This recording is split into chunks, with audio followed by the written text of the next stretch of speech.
strap to make it easier. I hooked the ends over the bottom edge and then just put the strap over my shoulder. This worked well, but I was absolutely exhausted by the time I finished the last one. I should have eaten my Wheaties. Now to break these down, I started by putting down a foam installation board on my work surface. This supports the cut, but also allows the saw blade to cut all the way through the sheet without damaging anything underneath. I printed out the cutlass diagrams I made, and from those I started to lay out my measurements onto the sheets. To make this easy, I'm using my Craig AccuCut track saw. It comes with a sled that can accommodate just about any circular saw and just attaches with some set screws. The track has a lip on the bottom, so you just plop it down on the sheet and slide it up to the edge. Line up the track with your marks and then cut away. It's really that simple. It makes breaking down large sheet goods super fast and easy.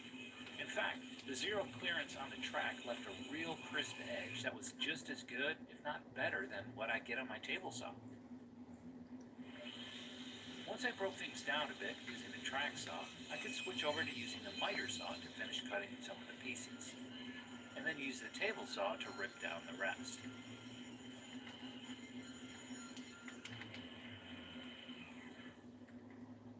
I wrote a touching haiku poem on each piece, and once I was done with that, all the pieces were ready. Now that the pieces are cut out, we're ready for some pocket holes. I'll be using my Craig K5 master system to make it easy. I just fasten the jig to a scrap board and then clamp it down to my bench, hook up the dust collection, adjust for the thickness of material, and get to drilling. The dust collection is some of the best I've ever seen on a jig, and the lever-activated clamp makes it super easy and fast to move the material for your next pocket hole. Even my 8-year-old son was having fun using the jig.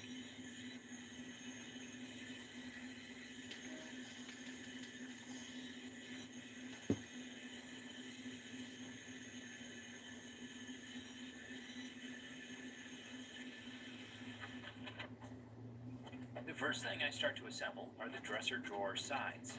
I use some Craig corner clamps to hold the pieces square, and then use their right angle clamps to squeeze the pieces in tight while I drive in the first screw. Then, as I add screws, I can remove the clamps and turn. It didn't take too long before I'd finished all 6 drawers. Now, since these drawers won't see much abuse, I chose to just use glue and brad nails to hold on the bottoms. And with a 1/2-inch plywood not truly being a 1/2 inch, the bottom had a small overhang, which is good in my opinion, because I can go around each drawer with a flush trim bit and my router and make it perfect.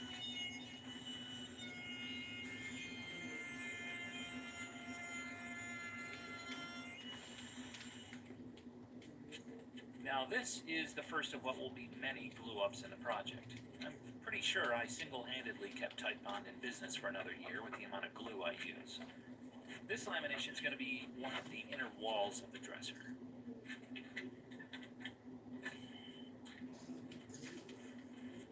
When it came time to drill the pocket holes for the back of the dresser, the panel was too big for me to put it up on the bench. So Craig makes another jig that will hold the pocket hole jig, so you can clamp it right onto the edge of the larger piece. It's a jig within a jig. It's like jig inception. Jigception. With all that ready, I could prop it up and then fasten the back of the dresser down.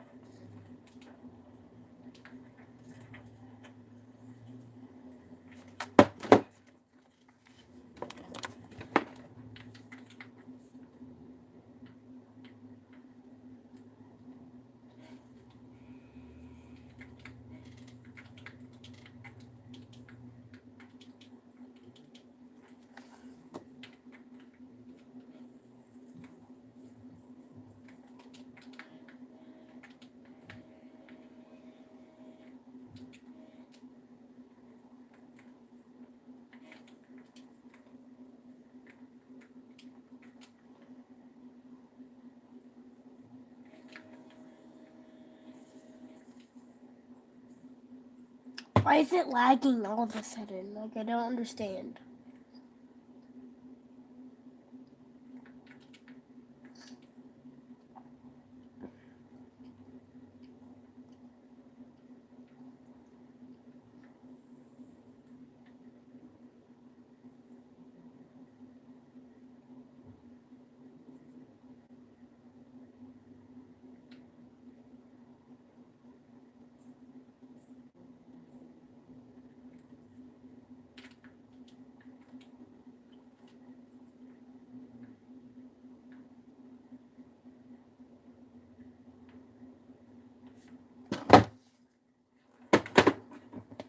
And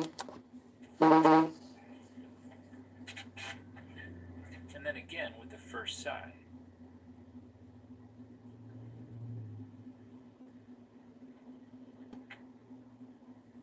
I can't tell you just how easy your assembly is using these Craig clamps. They're definitely a must if you're using pocket holes for anything. Then I used 1/2-inch spacers in my drawers to find just the right placement for the dividers. Next, I started assembly on the built-in hamper. It went together pretty much the same as the drawers did. However, when it came to putting on the surface, I didn't want any nail holes to show. So, instead I opted to just glue and clamp it. And once it was dry, I could flush up the edges with my trim router. Now Craig also makes this blue triangular thingy that, when you clamp it, holds your drawer slides perfectly square so you can just fasten them in. These drawers were just a little too heavy to use the Craig jig to mount the rail, so I elected to just do it the old-fashioned way. I drew a reference line and then put the mounting screws into it once I spotted it through.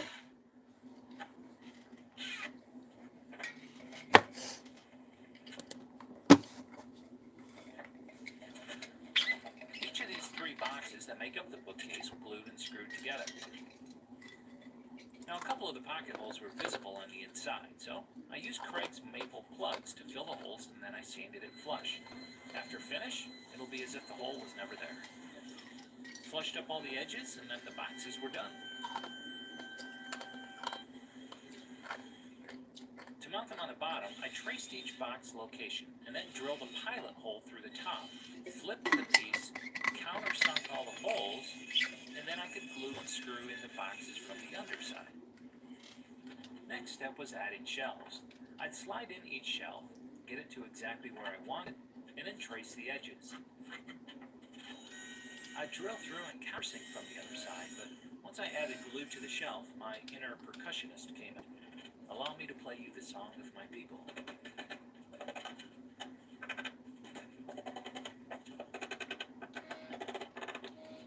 With that out of the way, I could fasten it in. I screwed the first step onto the bottom, and once that was secure, I could tip things up on end and glue and screw on the second one. Now, I know it seems that there's an abundance of unsightly pocket holes throughout this bookcase, but I assure you, the way I designed it, it hides every single one in the finished product. You'll see. Now, the last step for the bookcase is to attach. Now, around the inside of the headboard, I have some clips that will hold an LED rope.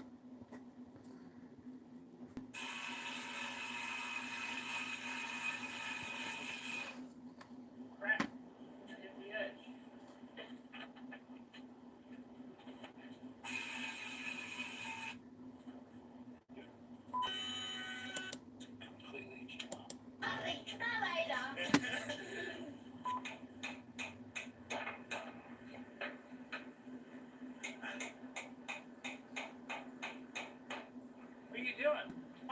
Hammering? You're doing good.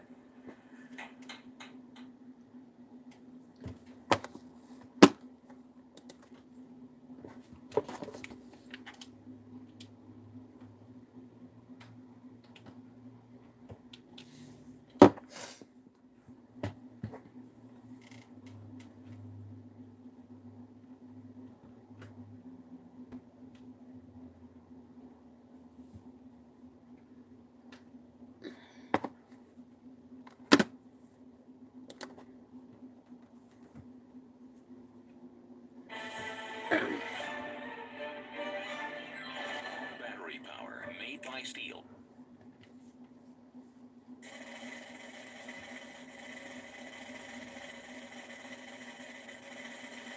I had plaques covering my entire head and down my neck, and they were so itchy, and they burned on a daily basis. So incredibly itchy. I can't even describe it. It takes over every single thought.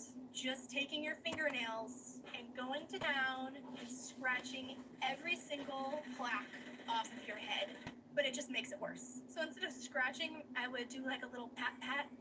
I was tired of getting the, oh, just try this topical treatment and it'll be great.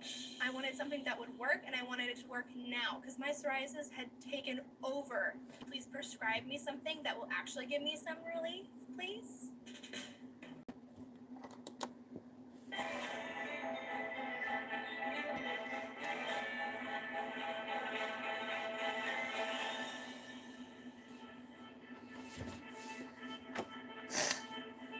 So last update, they added a bunch of random crap to creative. It has been a very long time since we did it. So I say we start doing some experiments. The experiments took too long and killed my face cam, by the way. Just want to quickly shout out Epic for chucking me the Molten Pack for free. Looks wicked. As always, if you want to support me in the item shop, it is code LASER with 2 A's. When I changed my code to reset my supporters to 0, now I'm happy to announce we have reached 69 supporters. Incredible. Some would consider these unethical experiments. I call it content, and I'm gonna get lots of views. Ah, what a beautiful sunny day. The ocean breeze. You can now make a creature spawner that spawns zombies. So if I say throw that down, we now have a zombie spawner. Alright, now we can also customize the zombie spawner that spawns some fiends. I want 20 of them. Alright, we have the spawner set up now. I'm just gonna copy it a bunch, just copy a bunch of spawners and hit start game. Oh yeah. I don't know about you guys, but I'm ready for some science. Yeah, it might not matter how many pillars you have. I think maybe only 20 zombies can spawn at a given moment.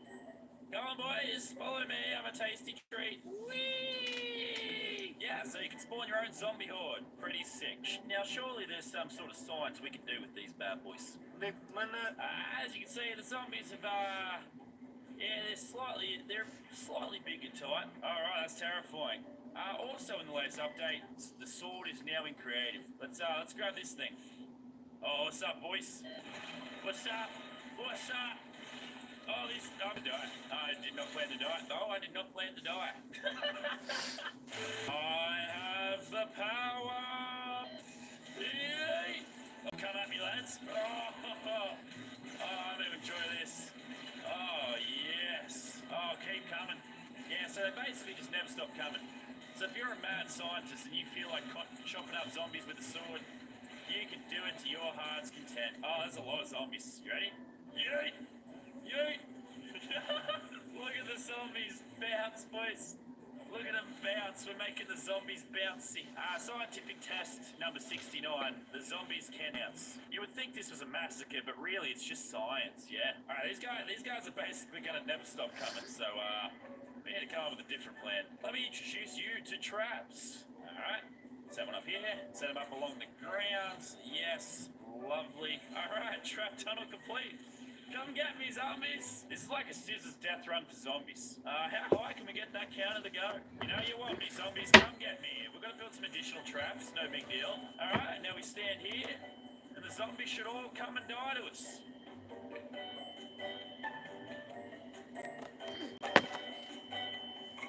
T-posing on the hay right here, I'm gonna make the entire thing just full of traps. We need to cover this whole thing in traps. It's the only way to keep them dying. Otherwise, they just stop running at me. It's like they don't want to join in my scientific experiment. First of all, rude. Now these guys should literally never be able to touch me. I'm gonna stand here unharmed. What are you doing? What are you doing? I'm a literal monster. Imagine doing 90s in arena mode when you could be doing science like this.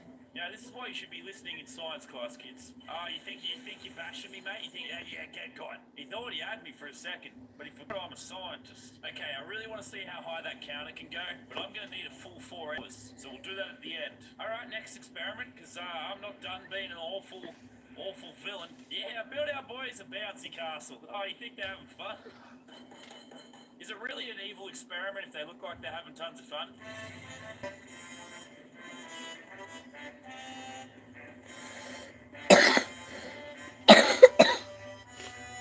Yeah, well, I want to join them. Yeet! What's going on, guys? Yeah, we having fun in here? Bouncy, bouncy. Oh, such a good time. Bouncy, bouncy. Shoes all in a line. Bouncy, bouncy. Ooh, bouncy, bouncy. Ooh. It is absolutely criminal we cannot spawn more than 20 zombies. Completely criminal. Epic Games, fix it immediately. So I decided to, change up the type of zombie. Oh my god.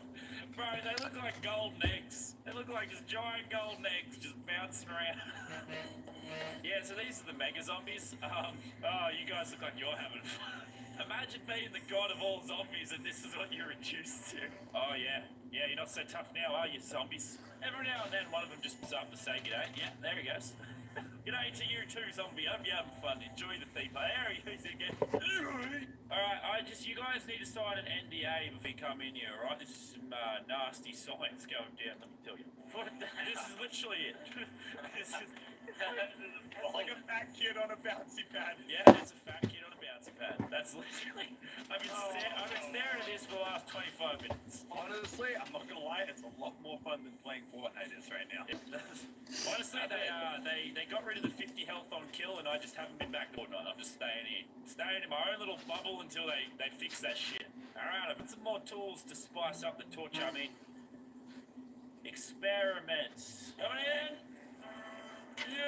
All right, now I threw a plane in the blender. Not sure if that was a good idea. Can they dance while they bounce? No, they cannot. Science confirmed. Can we yeet them out? Yes, man. Holy shit, bro. Oh, damn. Whoa. Oh, my God, mate. Holy crap, he got some airtime. Okay, we've basically taken our bouncer technology and turned it into a slingshot off the map. Maybe they won't die. Maybe they'll make it to the main map. According to my dumb calculations, this should work absolutely impeccably. Yes, here we go. Oh, see you, boys. Yes, Toasted, what we have concocted here is a non-stop zombie slingshot. Apparently these zombies, actually survive. Yeah, it's taken us a bit of work, but I think we've truly perfected the slingshot technique. Yeah, give a scientist enough time and he will perfect what he needs to perfect. This is so dumb. They're kind of glitching out. What the hell? They'll go eventually. There they go. There they go. This is perfect now. This is incredible. It is a non-stop streamlined zombie slingshot.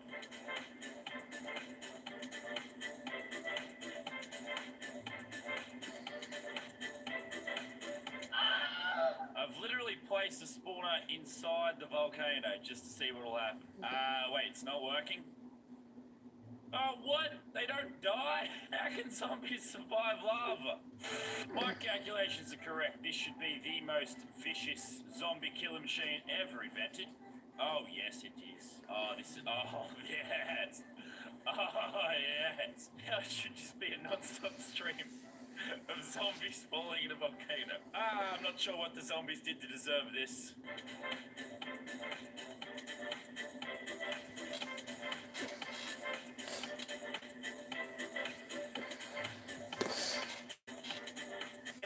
Mad at some other experiments not working, so I just built a giant death bounce pad slide. See if it works.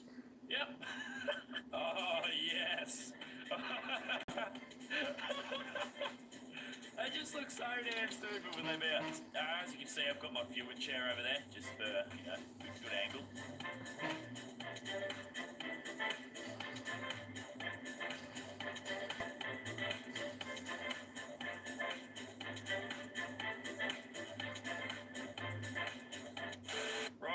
I've reached the end of my experiment. I think it's time we finally sit here for 4 hours, see how high that counter can go. Because when they add a kill counter to Fortnite, your boy Laser Beam's always the one that's got to see how high it can go.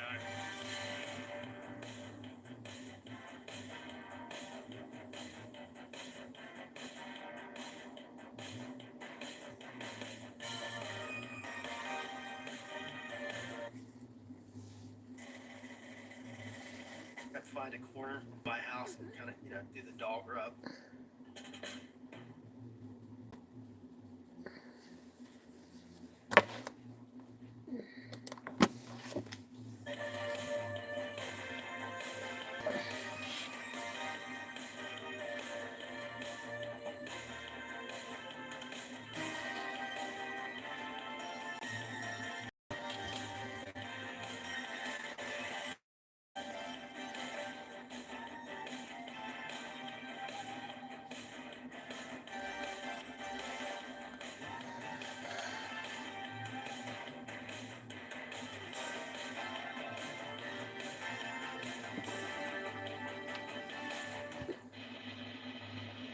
Almost 58,000 zombies. Funnily enough, the storm actually came in an hour ago. Because zombies give you health on kill, I actually survived the storm. I don't even know when this is going to end.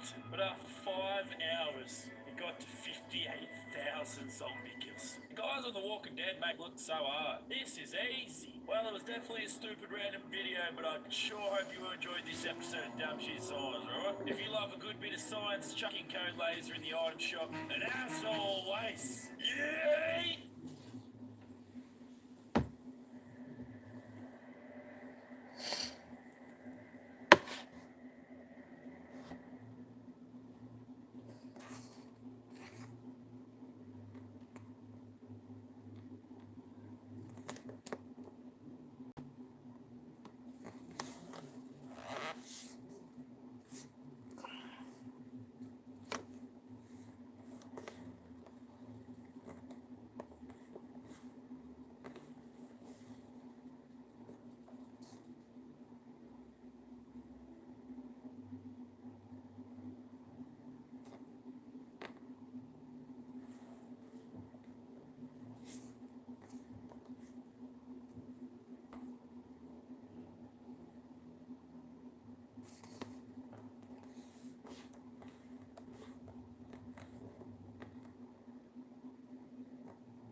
Bone-in bold flavors. The Outlaw Ribeye, 18-ounce T-bone. Back for a limited time. Grilled lamb chops. The feeling, the flavor, the place. Longhorn Steakhouse. You can't fake steak. In a real keyboard scenario. So let's take it over to the main desk and try it out. Okay, so I'll be testing 3 different keyboards. This Apple keyboard, which I'm fastest with, as well as a typewriter style keyboard, which I will be covering soon, and then the laser projection keyboard, just to get a general idea of how well each one performs. And I will be doing different typing tests with type racers, so the words will be different, but it will give you a general idea of how the keyboards perform. And for the 2 non-laser projection keyboard, I will be speeding it up while I'm typing, just for the sake of time. So, without any further ado, let's open a typing race.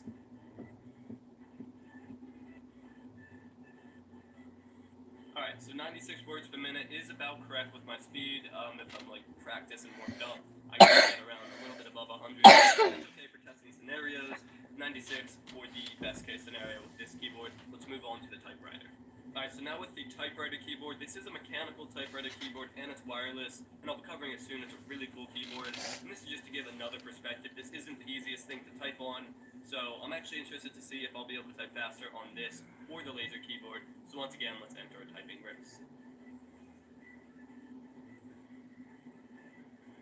Alright, so this time I actually got 100 words per minute.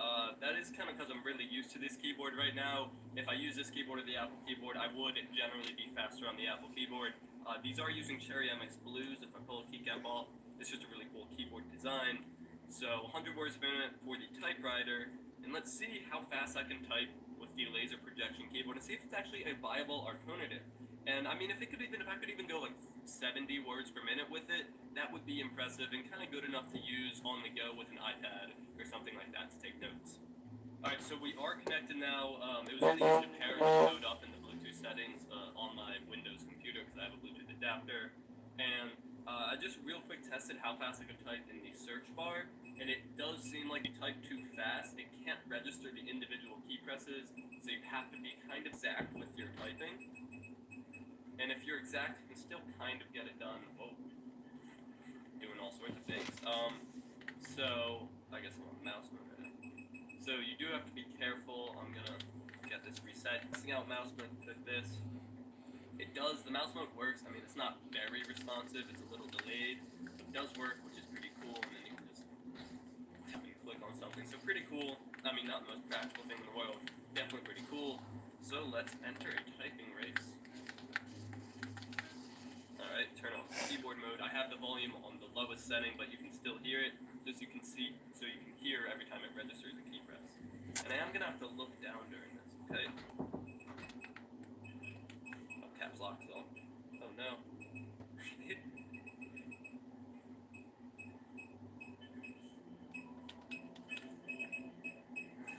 This is not easy.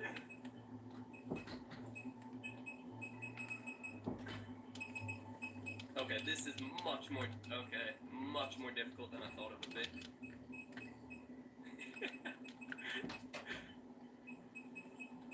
You can get away with it a little bit better by using just 2 fingers. That is not the key that should be there. Where is comma? Oh, it's all the way up here. Oh, no. No. Shift and that. This is doing all sorts of things. Shifting that. FM. Getting left behind here. Not a comma. Oh no, I don't know what to do. I can't get a comma in there. Well, we're at 4 words per minute right now. Let's try this again with a new one. I think one of the biggest problems, other than not being able to like click multiple keys at once or too quickly in succession, is that because you can't feel the keys, I have to both look up to see what words I'm supposed to type, and then look down to see the keyboard at what I'm typing. So it's a nice, it's an interesting balance. There aren't any commas too early here, so I might fare okay, although there is an apostrophe. Oh, this is gonna be rough. So Shift I, that doesn't actually work, interestingly. Shift, oh, you press Shift and then Shift is engaged, and then you type your letter. No, oh, no, Shift turns caps lock on now.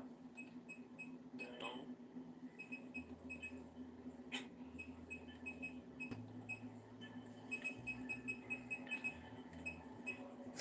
God, where's apostrophes is?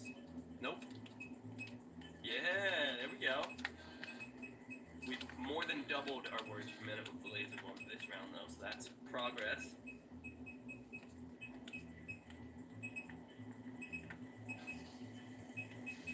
Oh, this is much more difficult than I anticipated. What? Oh, I turned it on to mouse mode. Oh, I'm lost now. Turn mouse mode on. Get down to the box. Come on.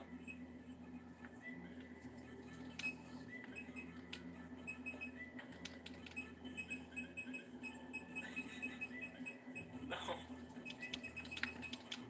There was a lot. Okay. Well, we've doubled our words per minute. We're at 10 now. Improvement, that is key. And overall, this is not practical in any way. It's very difficult to know what you're pressing, especially when you're reading off what you're going to type. I guess if I knew what I was going to type, like, I knew what I was going, mouse mode, to type.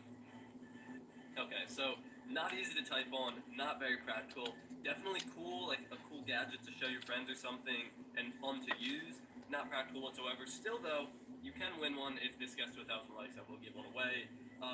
You know, I had a little bit more expectations for it coming out of the box, but still a cool product, just not practical, and I would never use it in a real scenario. So yeah, that's it for this video. Definitely a cool product, not the most practical thing in the world, but it's a cool like proof of concept and definitely fun to try out and show to your friends and whatnot. Remember, if this video reaches 1,000 likes, I will be giving one away on Twitter, so just drop a comment and drop a like if you want to see that happen, and I'll link Random Frank P's videos down below. He is the one, when I saw that video, I was like, I should definitely get my hands on that, so I'm not copying or anything, well, a little bit. I just wanted to check it out, so I want to give credit where credit's due. Thank you for watching, subscribe to see more content, and as always, stay classy.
Oh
my god.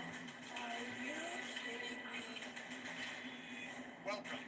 Team Nunez competed in the last elimination tattoo. What that means, this week, Team Peck, you're up for elimination. Each judge must thin out his group until only the top 5 artists remain on each team. The pressure is on. This week, we're testing precision. What? Precision means your lines are perfect, your colors are faded evenly, you have tiny, minute details. If a tattoo artist doesn't have precision, the tattoo comes off as sloppy or even unprofessional. To handle the pressure of this competition, you must be able to keep your cool. Corona believes it's important to stay positive and grounded. Sometimes you have to take a step back and be carefree. And that is called finding your beach. Today, we've brought the beach here. Team Nunez, you're safe from elimination this week, and you are calling the shots. For this flash challenge, Team Peck must help each of you find your beach by sculpting it. This could sound for Puerto Rico doesn't mean I like to play with sand. Really? There's a saying, never build a house on a sandy foundation. Sand is unpredictable. It could fall apart at any time. How are we going to show precision? Team Nunez, it's up to you to decide as a team which one of you will be paired up with each artist from Team Peck. Your beach can be anything that puts you in a laid-back, positive state of mind and helps you find your happy place.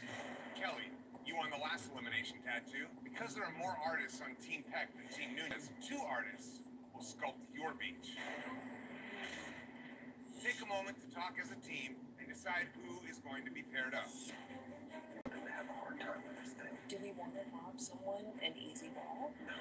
Someone has to win. My team today is on a bye week. They don't have to compete. Hopefully my team is smart so that Team Peck's top tattooer doesn't get skull picked. All right, Team Nunez, one by one, please reveal which artist must help you find your beach. Kelly. I want to work with Ryan and Matt. I don't want to see Ryan or Matt fail. I'm trying to play fair. I want to take Gian, Nate. I want to take Dave. Boneface.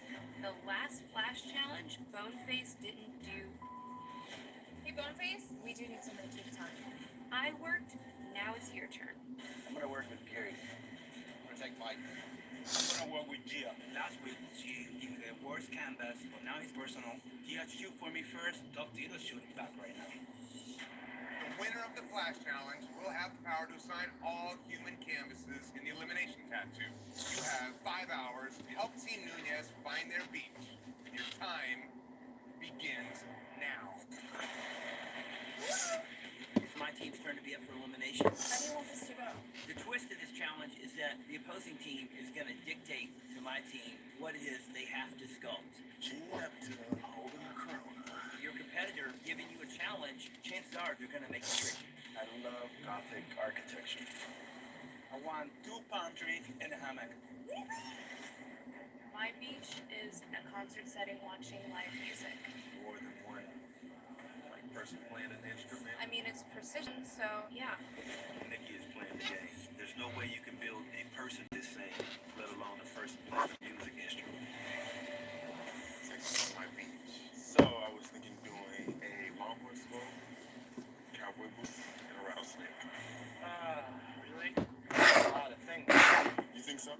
This isn't a sandbox or like a little sandcastle. It's 4 tons of sand. For a sculpture, that's really difficult. This is sand. Well, you're wasting time talking about it.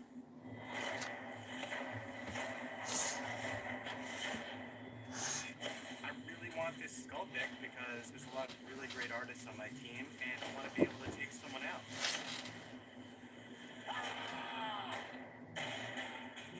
Can I get a new shovel? Little do they know, I have a bachelor's degree in sculpture, and I'm from Florida. I find my beach every day. 3 hours, 3 more hours.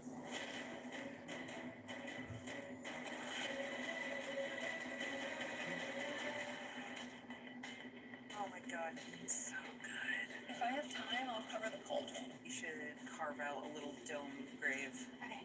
I love Kelly right now. I know she's on Team Nunez, and we're going to go head to head very soon, but I'm really thinking it'll be in all of our benefit for all of the girls to work together. Oh my god. You're so smart. I love you. The rest of these guys.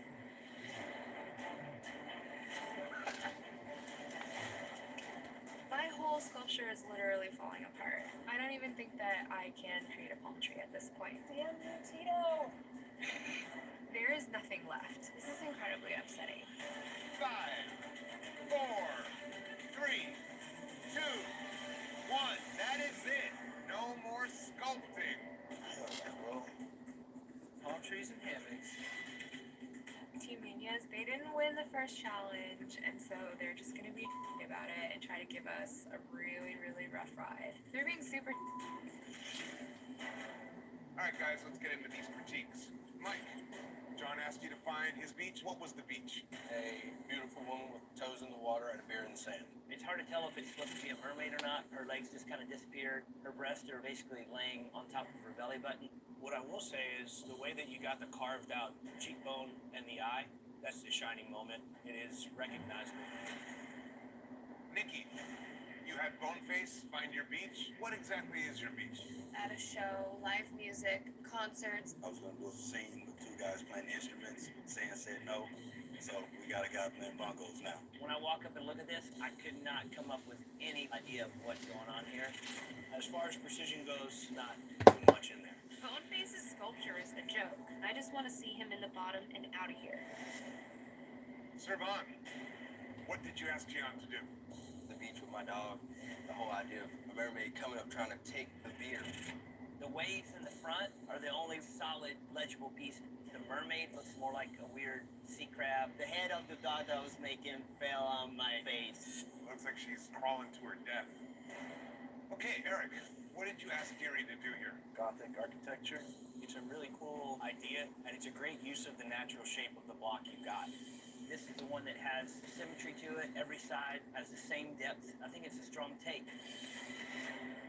Kevin, what did you want Dave to do here? I wanted him to give me a couple elements of Texas. Where I really think you shine in this is the snake. The detail, the shape of the snake is awesome. The flow of the snake going in and out of the design is amazing. Thank you very much. Chief, what did you ask for here? Neptune breaching the water with our Nova. The anatomy is really spot on. Everything's in proportion. A couple different textures, I think, is what really bring you into the precision element of this. Particularly the attention to detail. It doesn't have the trident, yet I knew exactly what it was. Kelly and Matt, what was your beach? My beach is back home in Salem, in the cemeteries with witches. I chose to do a giant witch face and incorporate the graveyard into that on the brim of the hat. It's definitely a recognizable witch. You don't have a lot of details. The hair and the witch, I feel like some more defined lines could have really brought that out a little bit better. So Kelly, Ryan had the same challenge as Matt. Immediately, the thing that stands out to me is the cat.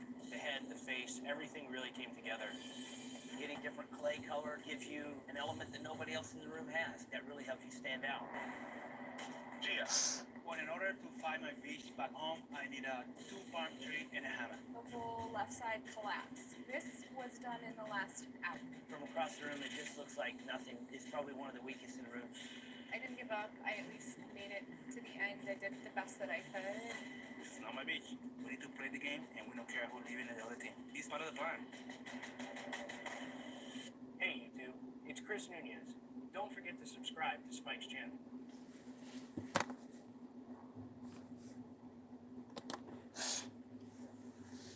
She and Eric have positive points in their canvas. Eric, the little work he got done, he was headed in the right direction for creating a scene. Kevin did a really great job in terms of using the whole canvas, getting different values, Not giving up on it. not giving up. Everybody else is just beat down negativity, total meltdown. I'd love to disagree with Oliver. I'd love to be like, no, man, well, my team let me down. So today, I got to be the first guy to get past it and to try to rally them and get them back on pace. If not, we're in for a total show here. So we let him know? Yeah. All right, let's do it. All right, guys, today you were judged on legibility. This challenge was a beatdown. But I think the biggest thing that hurt everybody was the negativity. The few people that... YouTube is great for people that are starting a new business or small business owners like myself because we're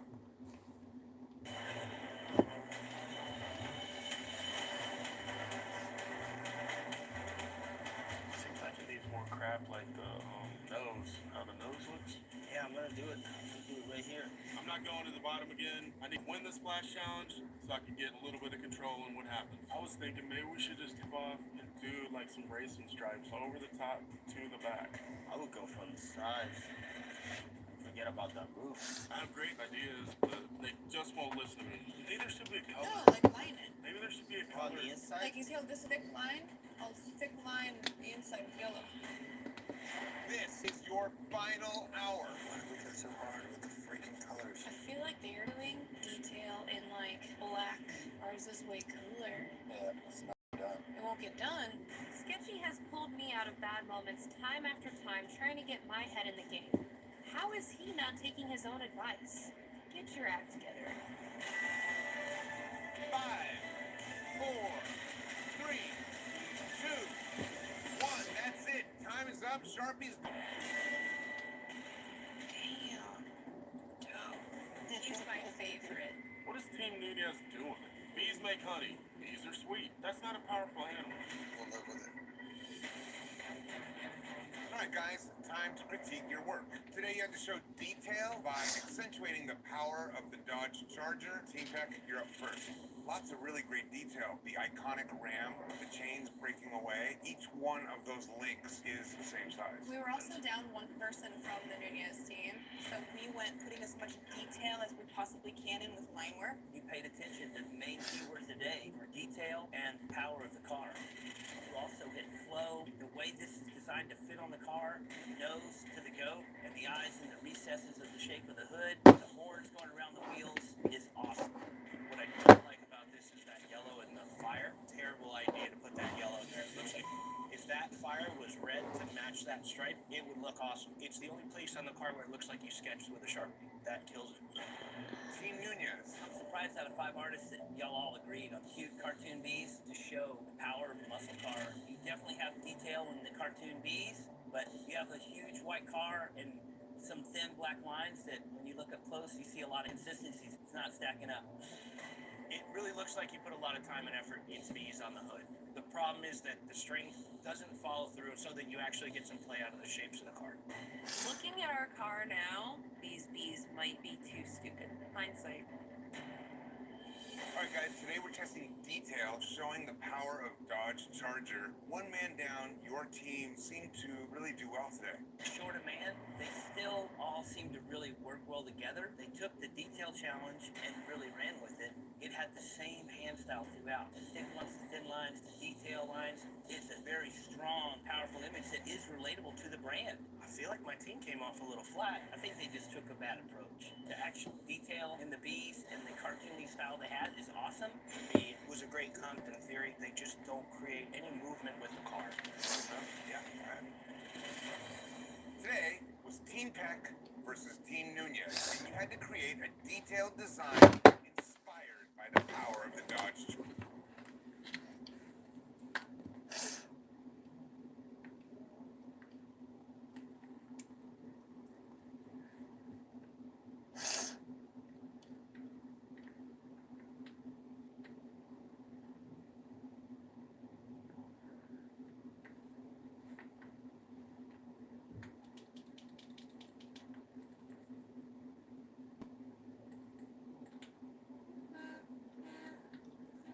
What?